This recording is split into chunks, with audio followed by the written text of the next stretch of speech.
Today I'm going to talk about cults. So, it's kind of like work, but anyway. So, when I say the name Jim Jones, what do you think of? For most people, he's one of the most famous cult leaders in history, and most people see him as like this crazy dude that just was responsible for a lot of people dying. But some people think of him as like this godlike person, you know. So how can some people think that he is this evil monster, but other people see him as some sort of messiah? So to determine that and how cult leaders rise to power, you first have to determine what a cult is. So a psychologist by the name of Amal Rajan says that a cult is a social association whose members subscribe to an eccentric philosophy.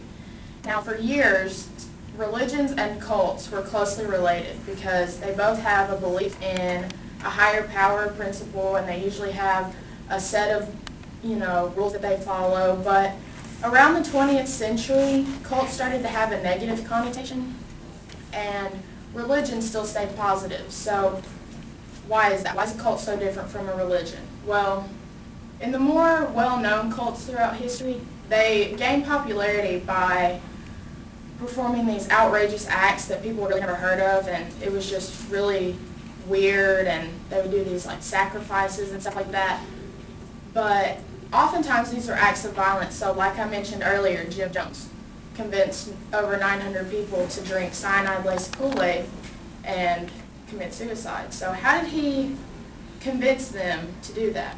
Well, Stuart A. Wright, who is from Lamar University, psychologist from Lamar University, has an idea on how cult leaders rise to power. So he says that cult leaders rise to power by using brainwashing and coercion techniques.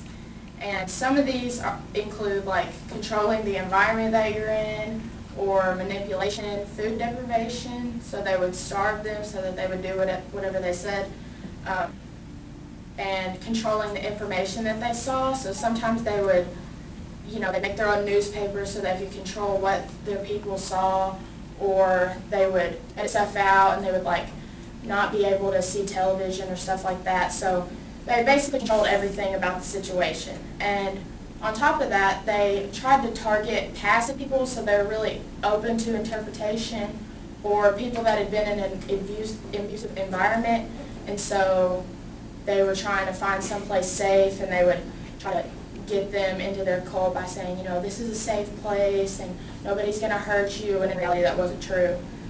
So once the leaders rise to power, they start to spread their message. So they would get the members to further spread the message, and it would just get bigger and bigger. So one recent example that you might have seen in the news is called Nexium, and they would get like celebrities like Allison Mack, who's an actress. She was actually part of this cult, and it was not a cult. I mean, it was a cult, but it was said to be a self-help organization that was all about empowerment and independence and stuff. But a former member named Sarah Edmondson actually went on a TV show about cults and told her side of it, which was that it was not a self-help organization, but actually it was a sex trafficking ring. And they did all sorts of like bad stuff. So like she even got branded with the leader's initials on her. So, but they spun it as, this is good, this is what you want to do. So they do that a lot. Cult leaders, they'll try to spin things and say that what they're doing is good, and then in reality it's not good at all. And then they get a glimpse of what they're actually doing, and they try to get out, and oftentimes they can't. So to wrap it up, cult leaders gain power by manipulation, lies, and once they've gotten a few members this year, strength in numbers and the power of persuasion, because oftentimes cult leaders are very manipulative and convincing when it comes to stuff like that. There's really no way to stop people from trying to form cults, but by informing the public on what to look for and the tactics that people use to form them, maybe they'll be a little less likely to join them. So, thanks.